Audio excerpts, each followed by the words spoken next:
In an age when empires rose and fell by sword and scripture, Philip II of Spain stood as a colossus, ruler of the first truly global empire. His dominion stretched from the silver mines of Peru to the rice fields of the Philippines, a kingdom so vast it earned the boast that the sun never set on it. And yet, in the oppressive summer of 1598, as that very sun beat down upon the stone walls of the Escorial palace, the once great monarch lay festering in a chamber of rot, his imperial glory disintegrating alongside his own flesh. Philip's power had seemed eternal. Son of Emperor Charles V, heir to the Habsburg dynasty, and the self-proclaimed defender of Catholic orthodoxy. He had waged wars in the name of divine order, burned heretics at the stake, and sent his invincible armada across oceans in service of God and King. To his subjects, he was not merely a sovereign, but a sacred figure, God's shadow on earth. But power, even cloaked in divine sanction, cannot halt time nor rot, nor the crawling things that await flesh gone still. It began not with trumpets or omens, but with swelling and heat. At 71, Philip was already a withered vessel of pain. Gout had twisted his fingers into claws, arthritis had seized his limbs, and fevers gripped him like invisible assassins. He had long been confined to a wheelchair, dictating imperial policy from behind a fortress of bureaucratic parchment. But in the spring of 1598, something shifted.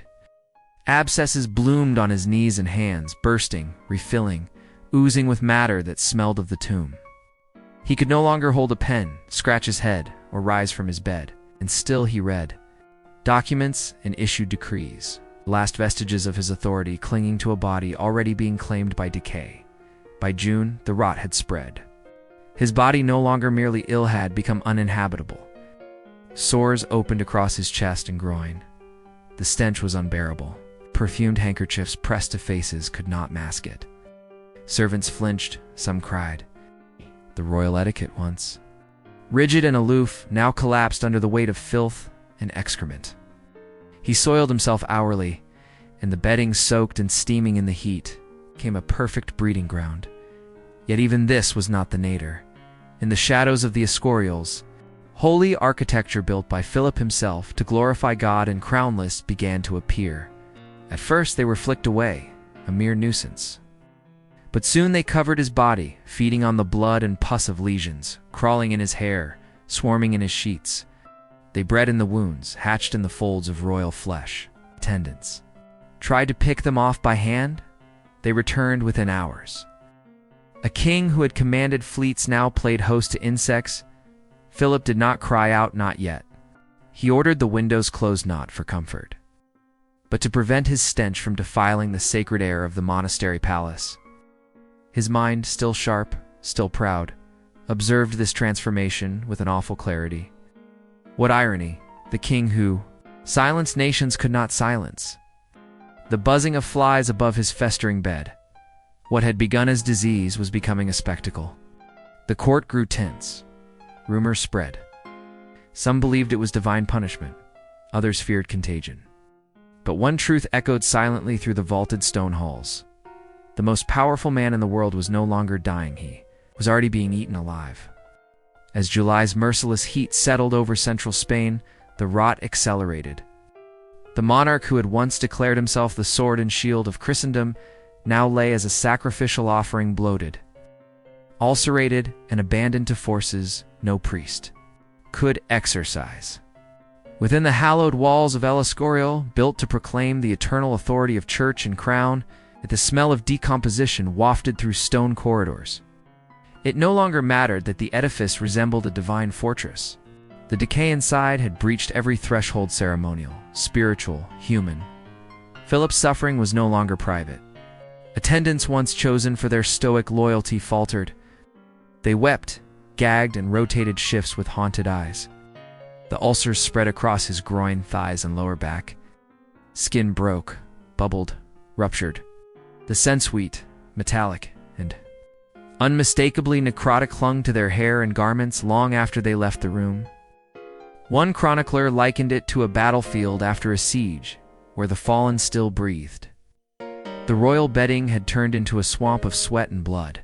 Feeding the creatures, that had made Philip their kingdom. Maggots began to appear, squirming through sores that never closed, feeding on muscle, nesting in the tissue that once knelt only for God. Witnesses spoke of writhing forms beneath the skin, of larvae that burrowed when disturbed, of wounds that pulsed with life not his own. When attendants pulled back the sheets to clean the king's body, they recoiled not just from smell but from movement, and still Philip endured. He listened to masses read from the book of Job. He requested confession. Daily, his mind, a fortress where Catholic certitude had long reigned, remained unbroken. Yet his voice, once the echo of God's justice, now trembled. "I am being punished," he reportedly whispered, "and I deserve it." He saw symbolism in every larva, every lesion, every scream that escaped him in the night. And perhaps he wasn't wrong, this was no ordinary death. It was a memento mori constructed in flesh, a living vanitas painting. Medical knowledge had reached its limits. The royal physicians, armed with leeches, knives, and confidence, did more harm than good. Bloodlettings drained him. Poultices burned him. Cauterization of wounds, meant to halt the spread, ignited new agony. They applied mercury and arsenic preparations to his skin. Chemicals hissed as they touched necrotic tissue. But nothing could halt the rot. Philip's body was no longer a battlefield. It was a conquered ruin. Even the most rigid protocols of Spanish court collapsed. Servants, once forbidden from addressing the king without formal bows, now wiped feces from his legs. Royal dignity, once bolstered by velvet robes and layers of sacred ritual, dissolved in the steam rising from his bedpan. The king had become not a man, but a burden, an object, something to be endured, not served. And yet within the agony, the rituals continued. Liturgies were sung, sacraments were offered. Candles were lit beside a man whose skin sloughed from his hips. Faith in that chamber existed not as a shield, but as a companion to rot. A flickering light beside an extinguished throne. Outside the chamber, Spain waited. Courtiers whispered of succession. Princes rehearsed diplomacy. And yet none could look away from the lesson etched in Philip's dying. That power, even when absolute, cannot command the body. That prestige, no matter how divine, cannot evict the worms. And that kings, like the lowest beggars, eventually faced their own undoing, inch by inch. Nerve by nerve, in silence, in stench, in heat, the transformation was complete. Philip II of Spain was no longer dying like a king. He was decomposing like livestock. Those who tended to him did so not with reverence but with gritted teeth, sleeves pulled over noses, and fingers trembling. Beneath gloves soaked in holy water and rot, the court, once an orchestra of protocol and power, had fallen silent. Save for the sounds of labored breathing, buzzing flies, and the soft splatter of bodily fluid being wiped from marble floors. His chamber, once a sanctum of authority, had become a butcher's stage. The abscesses now wept continuously, releasing streams of brownish-red pus, sticky and foul, staining silks and seeping into wood. Each sore was a story in itself, some deep and ulcerous, others ringed with necrotic skin, all festering alive. The worst of them, on his hip, exposed bone. A wound so cavernous that 2 basins of matter were reportedly removed from it daily. The body of a man who had once ruled oceans was now being emptied, ladle by ladle. But even worse were the living things. The lice, now beyond counting, fed in waves. They nested in his hair, eyebrows, armpits, groin, and within the very wounds. His attendants failed to keep clean. They moved in unison, disturbed only by the servants' desperate scrubbing, returning within hours to reclaim their feast. Witnesses spoke of a moving shroud over the king's body, so dense were the parasites that his skin could scarcely be seen. And then came the flies. Drawn by the putrescence of open wounds and stagnant air, they laid their eggs by the hundreds. Maggots hatched daily. Attendants scraped them from his sheets and his flesh, scooping them into bowls and tossing them into the fire. But they returned. Some emerged from his mouth. Others crawled into his ears. When he tried to speak, they clung to his tongue. When he wept, even kings wept. They clung to the salt. The body was no longer sacred. It was breached, invaded, not metaphorically, but literally.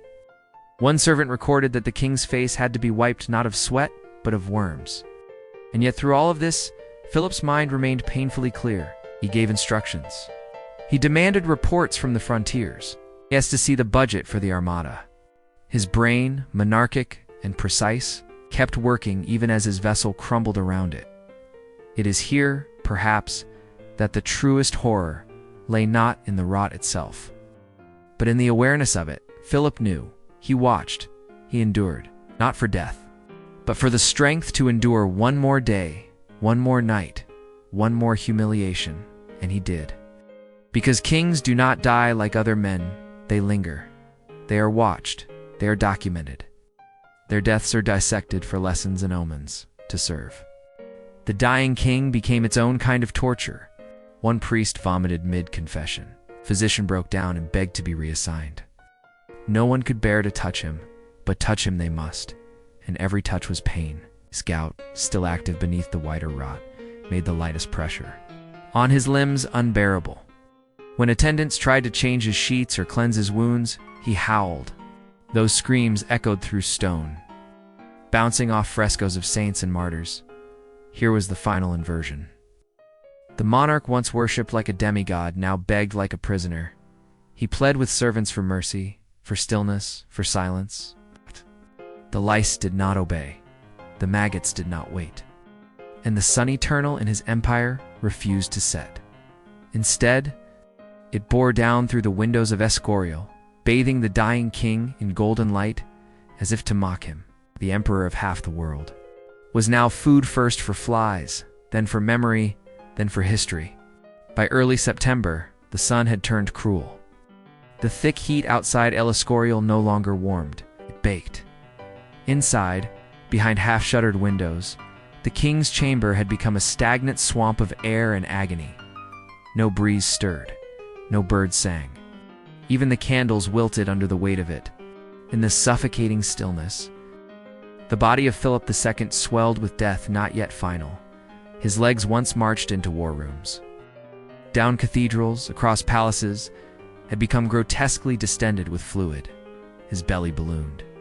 Pressure built beneath. His skin, until it split, revealing new wounds for flies to colonize. His kidneys, failing fast, could no longer rid him of the poisons inside. And so they leaked through sweat, through sores, through every breath that now rattled with infection. Still, the court held its rituals. Still, Mass was sung in the chamber every morning, though no priest dared raise his voice too loudly. Even the holy seemed cautious not to wake death too soon. But something had changed. There was a new silence, not reverent, but afraid. The kind of silence that thickens before a collapse. Ministers moved softly. Pages lingered less. They spoke in glances, not words. For now they knew. The king would not recover. He would not rise again. The question was no longer if, but when Endu would rule next. So they brought the boy. Philip III, his son and heir, was summoned to the chamber he had long been protected from. At first the prince resisted. He'd been told the rumors of maggots, of stench, of screams, but none of it prepared him for the reality. He stepped into the chamber with the gravity of a crowned prince, staggered. Before him lay not a father, but a ruin, a carcass that could still speak. A monarch who had once issued decrees in golden halls now lay swarming with lice. Breathing in short, wet gasps, eyes still sharp but sinking inward, the boy tried to stand tall. He could not. Witnesses say he left the room twice shaking, pale, nauseated. When he returned, it was with red-rimmed eyes and trembling hands. But he knelt beside the bed, and the king looked at him. And in that moment, something passed. Not a blessing, not yet, but a truth. This, too, will be you. Philip II raised one arm, his left, the only one he could still move. The gesture was frail but deliberate. I have been treated, he whispered, like an old dog. No fury, no drama, just fact. Remember this, when you wear the crown. Was it a warning, a curse, an apology? No one could say. But it was clear the king, even as he decayed into meat, had not forgotten what power meant or how it ended. This was not the legacy he had built in stone and fire and empire. This was the final truth of kingship, not triumph, but exposure. And in that truth, the court began to fracture. Ministers who had once begged for audience now avoided the room. Confessors rotated daily. Physicians prayed to be reassigned. Power, like scent, repels when tainted by death. The king's presence no longer commanded. It infected. The prince remained, but only briefly. Some say that after the second visit, he wept in his chambers for hours. Others claim he paced the palace corridors in silence, unable to eat or sleep. Whatever the case, one truth remained. The heir had looked into the abyss, and the abyss had not blinked. It had stared back, fleshless, fly-ridden, and crowned. By the second week of September, the human body that once bore the name Philip II had become ungovernable viral, liquefying and beyond repair. Skin, once stretched over the frame of divine right, now tore with each movement. His stomach bulged, unnaturally from fluid buildup. His legs swelled tight and shiny like overfilled wineskins. When touched, they leaked. His lips cracked, his breath reeked of sepsis. And his voice, when it came, was reduced to shallow wheezes, barely louder than the buzzing flies that circled his bed. He could no longer eat. He could no longer urinate without pain. At court, physicians grasping at straws prescribed more broths, more diluted wine, more leeches, more prayers. But the body rebelled. Diarrhea came daily, soaking the bedding that had long since become a petri dish for rot. Fever scorched what little strength remained, and yet the mind still flickered. The king still asked for his crucifix, the same, one held by his father, Emperor Charles V, as he died. It was brought and placed beside him, then pressed gently to his chest. The skin beneath it burned hot, the veins beneath it blackened, and then came the final collapse. His lungs filled with fluid. Each breath sounded like drowning, a death rattle that echoed through the Escorial halls, past columns carved with holy intent now shook the hearts of courtiers who once feared nothing. The king, once lord of continents, commander of fleets, was suffocating, not in silence, but with wet gasps that reeked of inner rot. The flies never left. They landed even on the crucifix. One priest tried to shoo them away and wept when they returned instantly. At 5 a.m. on September 13, 1598, the buzzing paused. The rattle stopped. Philip II of Spain, most Catholic majesty, expired not in triumph, not in repose, but in a stinking cloud of heat and decay, with a body that had become more larval nest than man. His last request, "Place it here," was fulfilled. The crucifix rested on his chest, and then he was still. But death was no release for those left behind. The body was not merely lifeless, it was compromised beyond precedent. When attendants tried to move him, parts of flesh sloughed off. The skin tore under his own weight, bones loosened from sockets. The traditional embalming procedures meant to preserve dignity, to stall decomposition, could not proceed. His state of decay was too advanced. Internal pressure had ruptured organs before death. Maggots had consumed parts of his lower back. The smell alone could have collapsed a bishop. Embalmers worked not with reverence, but urgency. Spices, resins, unguents, everything was applied in massive quantities. Silver bowls overflowed with perfume-soaked cloth. The face had to be covered entirely. Not even wax could restore its ruin. The attendants burned incense until the chamber thickened like fog. Doors were sealed, windows closed. The flies finally had to be driven out by force. No viewing was held. The body was placed in a sealed casket and rushed to the crypt. Beneath El Escorial, the very palace the king had built, as a monument to his eternal reign. Now, it would serve as his prison of decay. The funeral itself was abbreviated. Only the minimum rites were performed. Court records noted this without explanation, but everyone knew the king's flesh was coming apart. Even the crypt could not contain the truth. Word spread. Across Europe, News of his death arrived like a whispered warning. In Protestant lands, pamphlets gleefully proclaimed that God had taken revenge. In Catholic territories, official obituaries emphasized his piety, his confession. His reception of the sacraments, no mention was made of lice, of sores, of worms. But history had already taken note hand. It would remember what the royal record tried to forget. Death had come, but dignity did not follow. As Philip II's disintegrating corpse was lowered into the royal crypt beneath, El Escorial, his own architectural monument to God and empire, Spain breathed not a sigh of mourning, but of containment. The chamber was sealed, the linens burned, the flies driven out of the palace, dispersed like dark confessions into the countryside. But rot travels faster than rumor, and news of the king's end spilled across borders within weeks. In Protestant lands, England, the Dutch Republic, German principalities, pamphlets bloomed like weeds. They told stories not of Catholic virtue, but of divine retribution.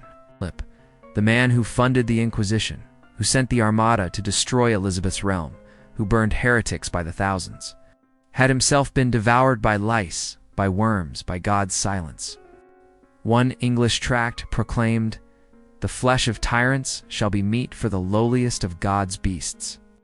In Amsterdam, printers sold illustrations of the king's bloated body crawling with vermin, crowned and crawling. Scholars and satirists alike interpreted his death not as an end, but as a message. Power that defies reason must answer to nature, and nature answers to none. But in Spain, the narrative was different, suffocated by incense and orchestrated by priests. Official chronicles omitted the pus, the screams, the smell. They spoke of a pious monarch who met death with prayers on his lips and a crucifix in his hand. They highlighted his devotion, his final blessings, his holy endurance. Court painters, when tasked with posthumous portraits, painted not what they had seen, but what they had been told to remember. A serene, pale sovereign in repose, as though he had simply closed his eyes in peace. Truth, it seemed, depended on borders. Yet even in Spain, the rot lingered, not in flesh, but in whispers. Servants who had witnessed the maggots, the screams, the prayers soaked in sweat and blood, told their stories in corners, in kitchens, in confessions. Some wept when recalling the king's cries for mercy. Others could never forget the lice falling from his body like black rain. A few in quiet horror wondered aloud, was this the fate of all kings? Perhaps it was. Philip's death became legend not because it was exceptional, but because it was visible. Every ulcer, every infestation, every degrading minute of his demise was documented, confirmed, etched into the minds of dozens of courtiers, priests, and physicians. While most men rot in silence, Philip rotted under the scrutiny of empire. His death was not only a medical catastrophe, it was a spectacle of decline. A grotesque theater in which the mask of power melted away, inch by inch. What made the tale endure was its symmetry. Here was a king who ruled the world, who silenced dissent with fire and steel, who thought himself the sword of divine order, and yet, when death came, it was not by war or poison or betrayal. It was by insects, by heat, by gravity, by things so small they had no name in his court but every right to his flesh. Even his son Philip III emerged changed. He withdrew from the daily mechanisms of rule, preferring delegation, detachment, distance. Some historians suggest he was traumatized. Others say he simply learned the lesson too well, that power does not prevent decay, only delays the stench. His reign would be marked by withdrawal. In Spain, once the axis of European power, began its slow and irreversible descent. The memory of Philip II was preserved not in marble, but in contradiction. To his followers, he was a saint of statecraft. To his enemies, a bloated husk of tyranny, and to history itself, he was a parable, a cautionary tale, rotting truth no perfumed scroll could bury. In life, Philip II had styled himself as God's chosen instrument, a vessel of divine justice, a sword raised against heresy. His court rituals were theater of holiness, robes embroidered with sacred iconography, chambers perfumed with frankincense, judgments passed in whispers that echoed like scripture. To disobey him was to risk excommunication. To touch him was to approach the sacred. But what happens when the sacred turns septic? Philip's body, in its final weeks, had not merely decayed, had betrayed. Once believed to possess the healing touch of kingship, his very skin became toxic. Attendants avoided physical contact. Priests who once kissed his hand now recoiled. The scent of sanctity was replaced by the stench of fermentation. And the myths, those carefully cultivated illusions of incorruptibility, rotted faster than flesh. He had built Escorial as a monument to piety and power, a stone-bound sermon to future generations. And yet, within its sanctified walls, he became a blasphemy, an open wound in a building meant to glorify eternity. His presence was no longer a blessing, it was a burden. Flies settled where crowns once sat. Lice crawled over the flesh once, kissed by courtiers. Maggots pulsed in wounds near the heart of Spain. The paradox was unbearable. How could a man so devout, so anointed, so absolute be consumed like carrion? This was not a death. This was a reversal. In medieval theology, death was the great humbler, a holy moment, a return to dust under God's watchful gaze. But Philip's death refused peace. It dragged on for weeks. It stripped away not just his flesh, but every pretense, every rite, every lie he had lived by. He did not float into sainthood, sank into fermentation.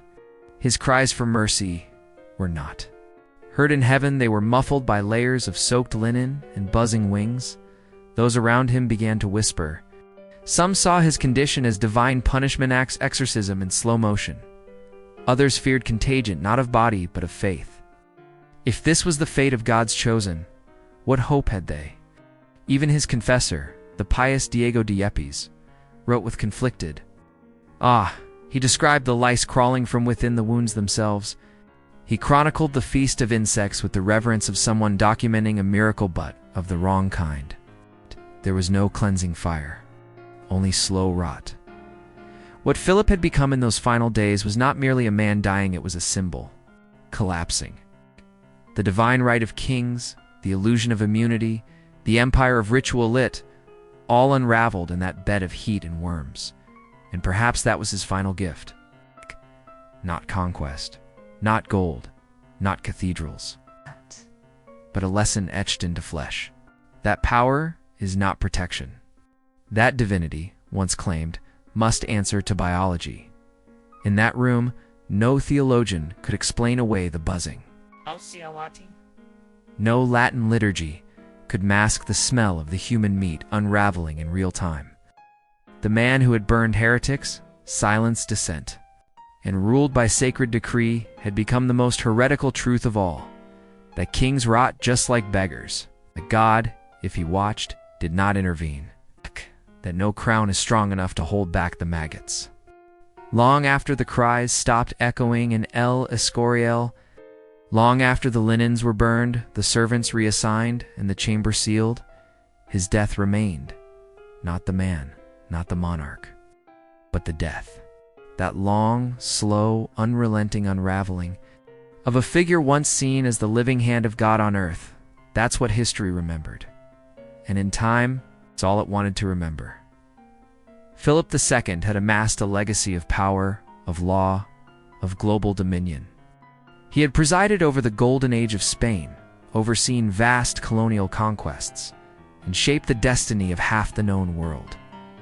He had built monasteries and empires with equal resolve. He had claimed both heaven's mandate and earth's riches.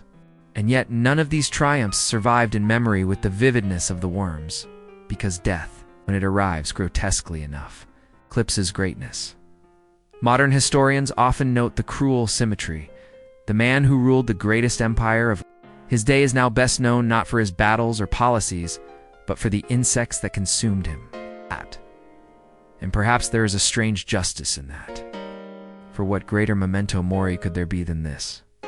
A king who died inch by inch, fully conscious, fully trapped, fully human, His story is not taught for glory.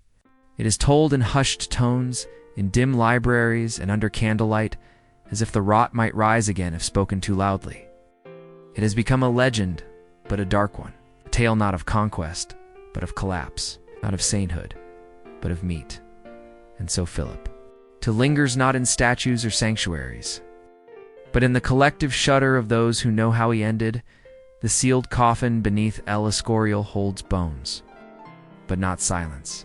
The crypt, adorned with gold and prayer, cannot muffle the truth that the king died screaming, soaked in his own fluids, with his body hollowed out by things too small to kneel. Even today, tourists pass through those palatial halls without knowing the full horror that once festered behind closed doors. The marble is silent. The walls are clean. But history remembers, and perhaps that's the final inversion. Philip spent a lifetime trying to shape the memory of his rule through architecture, censorship, ceremony, but it was his death raw, obscene, unhideable that endured. The story he didn't write became the only one no one could forget. From this, there is one lasting lesson: that no matter how vast an empire, how devout a faith, how gilded a crown the flesh forgets, but history does not. Power fades, bodies collapse, but the echo of their undoing, that remains. He did not die on a battlefield. He did not die in peace. He died as a lesson, a mirror held up to every throne. And in that mirror, kings still see themselves.